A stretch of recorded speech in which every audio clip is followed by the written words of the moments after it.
Hi darlings, welcome to a class on personal identity. I just wanted to ask, how many of us are people that can actually say that we like ourselves to an acceptable level? I ask this because most of us running on the old programs of old earth have gotten used to the idea of living to survive, not to thrive. And living to survive for me is a concept that involves wearing numerous masks and personas that enable you to get by, that enable you to get what you want by being something for other people. That's how I see it. So, with this new Earth program that we want to install, I see it as us shifting from a survival program to a thriving program. When you shift from surviving to thriving, you shift to this embodiment of a you shift to this person that embodies the personality of who they really are, not who they think they need to be to survive. So what does that mean? It means you being authentic, you embracing your authentic self. A lot of people don't know who they really are because they've listened to what people outside of them and society have told them that they need to be or they should be or they are. Okay? So one thing that helps people to remember who they really are is self-love. Self-love is what is a program that I would like for us to install. Loving ourselves. And what does loving yourself entail? Loving yourself entails loving the good side of you. That's easy. But also loving the bad side of you. You know, I always talk about polarity, the infinity sign. So in the infinity sign, you have two sides. One side is the light side, one side is the dark side. A lot of times, many people just focus on the light side of them, forgetting the dark side.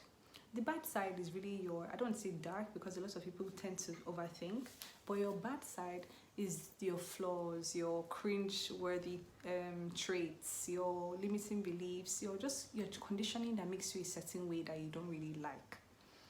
That side of you is the side that needs to be embraced even more than your light side. Why is that? Because a lot of people resist that side. A lot of people resist their flaws because they find it embarrassing and shameful. And that's one thing that people need to abandon when they're on that self-love journey. They abandon shame, they abandon judging themselves, and they embrace compassion and forgiveness. Because if you want to be somebody that is able to love other people to a deeper level, you have to love yourself to a deep level. Because you can only meet people at the level that you meet yourself. You understand? So basically, with your bad side, those are the side of you that need more love. Okay? And how do you love those sides? By looking at them and understanding where they came from. These aspects of ourselves will never leave until we embrace them, love them, and through that love and embracing, you transmute it into a better aspect of you. You become more in your power when you embrace the aspects of yourself that you don't like. Do you understand? Because for every bad flaw that you have, there's a good thing about it. Does that make sense? How can I explain for myself? There are some things that I didn't like about myself. One thing I didn't like was that I was impressionable. So somebody could tell me something and I'll just take it on. And I said to myself that, wow, I'm so like a sponge. I easily absorb things. Okay, fine. So that was a flaw. Now, I took that flaw and I said, okay, with this flaw, one thing that I need to learn is how to be discerning. Question the information that is given to me. You understand? Really, really reason it first of all before taking it on board. All right, that's one. That was the lesson from it. But a good thing about being impressionable is this: I learn so fast. People can teach me things and I pick it up so quickly. So with every bad thing that you have in you, there's a good thing for it. You just have to focus that bad thing on that good thing that it can be used for, and then sort out the kinks around the other things that are not good about it. So like I said, I learned discernment, and I also learned that I can use this bad thing and transmute it into something that can be used for good in my learning experiences. Just think about it for flaws that you have, okay? So that's one thing that I wanted to talk about in terms of identity, self-love, embracing aspects of yourself that you don't like, all right? Now, bringing it back to that infinity sign. Everybody has opposing energies within them, all right? So with the infinity side, you have light and dark. You have masculine and feminine because every human being has a masculine side and a feminine side, all right? The key to you being your person. The key to being you, your real identity, is finding that balance between both. The light side and the dark side, the masculine side and the feminine side. I'll delve on the masculine and feminine side another time, but for now it's the light and dark side. Once you can find that balance within yourself of, okay, this is my good side, or these are my good things, I like this about me, but these are my bad things, and I also like this about me, I've embraced them, I've changed them, I've transmitted them, there's a balance within you. And that balance often comes from you not judging yourself, all right? Judgment hinders people. Please try to not to judge yourself so harshly, and forgive yourself for where you're coming, all right? Just trust that the future is better. Because once you get rid of judging yourself and have compassion for yourself, because there's a reason why you are like this. It's from conditioning, it's from societal programming, it's from the programs that were downloaded into you as a child. That's fine. You now being aware of that, you now be like, okay, you know what? I'm going to unlearn that. I'm going to uninstall this program. I'm going to reinstall something that is more tangible and sustainable for me as a person. All right? That is my segment on personal identity. Let's see what Vivian has to say. Hello, darling. So my segment on this topic is going to be about tips and tricks that you can use to get to know yourself even better. So the first tip is journaling. I find journaling to be such a wonderful experience because you're actually detailing your feelings, you're detailing events that had an impact on you mentally, psychologically, writing down how you feel, writing down impressions that came upon you while you were out during your day and doing activities, writing them down and coming back to them like months later makes you to understand yourself better, your way of thinking then, how it's evolved, how you've changed, how you tackled that problem that you were having, how you've moved from that feeling that you were feeling to another feeling state and you're feeling much better about yourself. Journaling enables you to get to know yourself a lot better on an intimate level. So I would really recommend you journaling. Write down anything that you want to write about, how you feel, how you see things, what is troubling you. Okay, that's 1. 2, prayer. I feel as though prayer is something that we tended to avoid in the past because we always had this idea that we had to do everything by ourselves. But know that you are not alone. God is here with you first and foremost. God loves you, and the love is so unconditional that you don't have to be perfect to show up. You just have to be yourself. Praying to God about things that you are not confident enough to talk about to other people helps you. Praying to God to ask you to show you who you are helps you. Praying to God in a way to even know your way of feeling about things or clear your mind about things really enables you to see who you really are, what your real way of thinking is when it's just you and God talking. All right, so I would really recommend that, honestly, because with us, people that lack that self-love, security of self, they might feel alone, but I want them to know that they are not alone because they have God. And once you have God, honestly, no man compares. If anything, like you establishing that relationship with God enables you to actually be receptive to the supporters that God sends to you as humans. So remember that. That's 2, prayer. 3, affirmations. Affirmations are very good. Affirmations are so good because, I can say this to myself: I am wonderful. I am beautiful. I am one of a kind.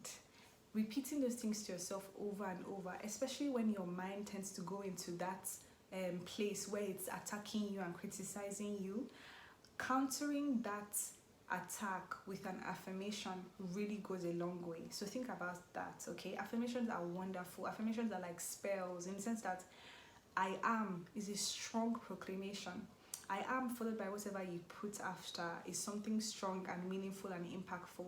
Repeating that to yourself over and over helps a lot. So remember that, okay? The last one is gratitude.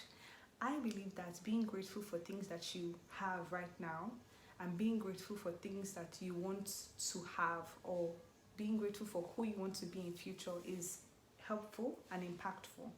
I am grateful that I am finally the woman that I have always wanted to be. I am grateful that I found the love that I wanted to find within me. I'm grateful that I know who I am now. I'm grateful that I remember who I am. I apologize because everybody is moving about in this spaceship, so you're hearing all kinds of noises. Yeah, people are moving in, and it's okay. We're a community. So I am grateful. You being grateful for things that are yet to happen draws them to you.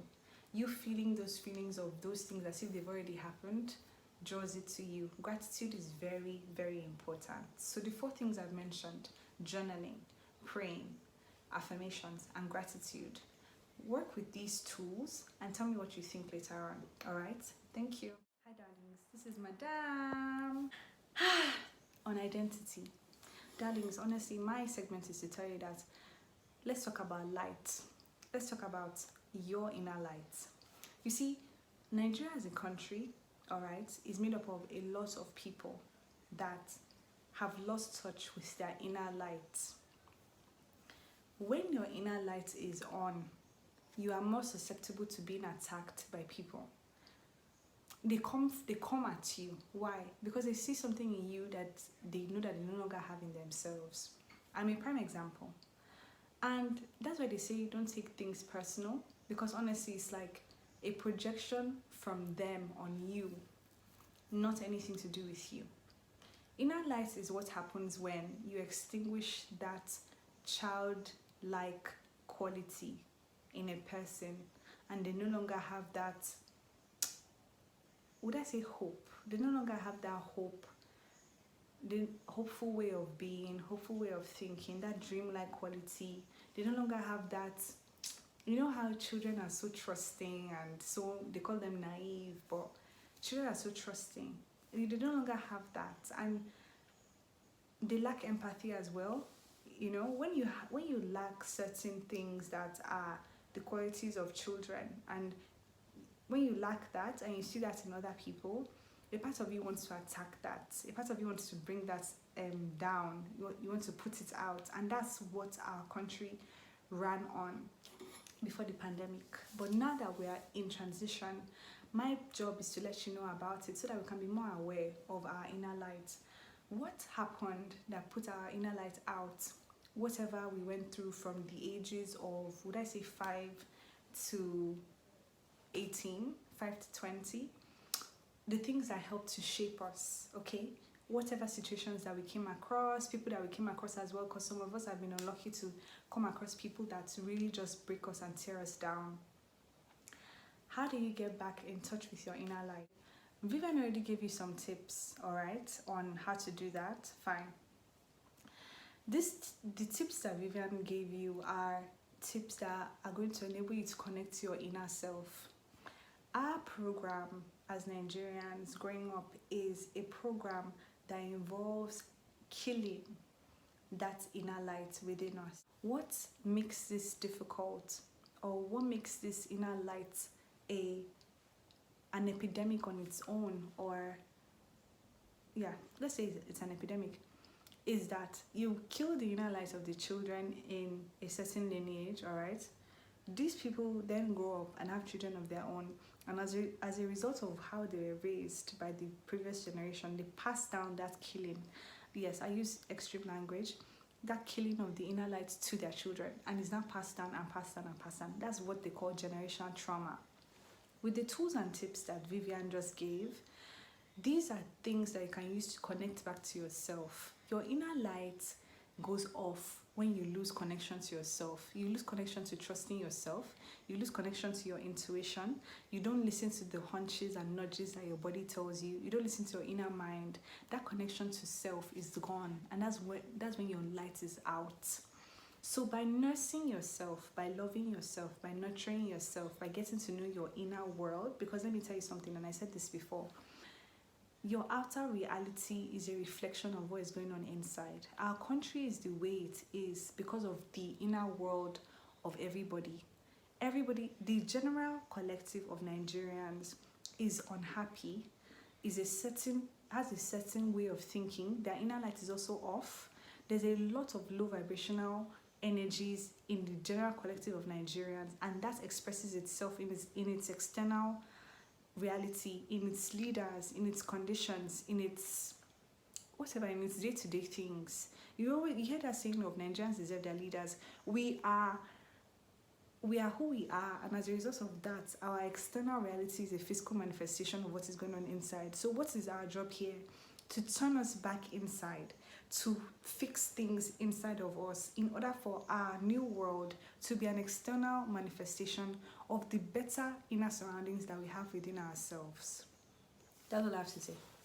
That's all I have to say. So please think about it like that. This inner light thing is gone when you lose your connection to self. It's gone when you lose that childlike quality of hope, optimism, happiness, dreams, those things that you're not meant to lose childlike qualities. If anything, you're meant to be an adult that is discerning, more aware, more woke, but still holds on to those childlike qualities that enable them to still be free, to still be happy, Think about it like that, okay?